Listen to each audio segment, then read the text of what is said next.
పాయింట్ని కూడా కన్సిడర్ చేసి ఎండార్స్ చేయొచ్చు కదా. ఇప్పుడు నేనేమంటానంటే దేవుడు లేడు అనయిగా ఉన్నాడు. ఉన్నాడా? దేవుడు అంటే ఏంటి అని నేను కొంతమంది బ్రాహ్మణ పెద్దలని క్రైస్తవ పెద్దలని అంటే ఇక్కడ నుంచి దేవుడు లేడు అన్నారు మీరు.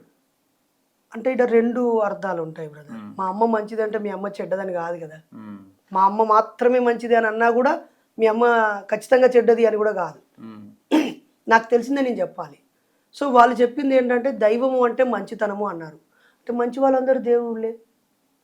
దైవము అంటే కామ క్రోధ మోహ మదమాత్సర్యాలను జయించిన వాడు దైవస్వరూపుడు అన్నారు.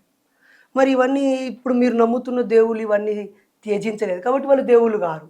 ఇవన్నీ త్యజించిన వాళ్ళు ఎవరైతే ఉంటారో వాళ్ళు దేవుళ్ళే. సమాజ హితం కోరేవాడు దేవుడు అనుకున్నప్పుడు దేవుళ్ళే. మనందరికీ సేవ చేయడం కోసం జీవితం అర్పించిన వాడు దేవుడే అనుకుంటే అంబేద్కర్ దేవుడు. ఇంకా తప్పేమున్నది అసలు? ఇంకా సో మీ లైన్ డిఫరెంట్, వాళ్ళ లైన్ డిఫరెంట్. అంతే అంతే. నేను ప్రకృతిలో దైవాన్ని చూస్తా. ఎవడు చెప్పిరని కాదు. అమ్మ నాన్న దైవం అని భావిస్తా, గురువు దైవం అని భావిస్తా. ఇప్పుడు దైవానికి నువ్వు ఇచ్చే డెఫినేషన్ బట్టి దేవుడు ఉన్నాడా లేడా అని చెప్తా. కానీ నువ్వు ఇప్పుడు బాబాసాహెబ్ అంబేద్కరే చెప్పిండు రాముని కృష్ణుని దేవుడిగా అంగీకరించను పూజించను అని. గౌరీ గణపతులను అంగీకరించను విగ్రహాలను పెట్టడం పూజించను అన్నాడు.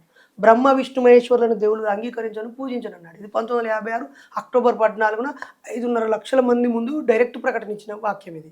దీన్ని కాదనగలరా? బుద్ధుని కూడా నేను దేవుడిగా అంగీకరించను పూజించను, ఆయన ఒక ముక్తిదాత కాదు మార్గదాత అని నమ్ముతాను అని చెప్పాడు.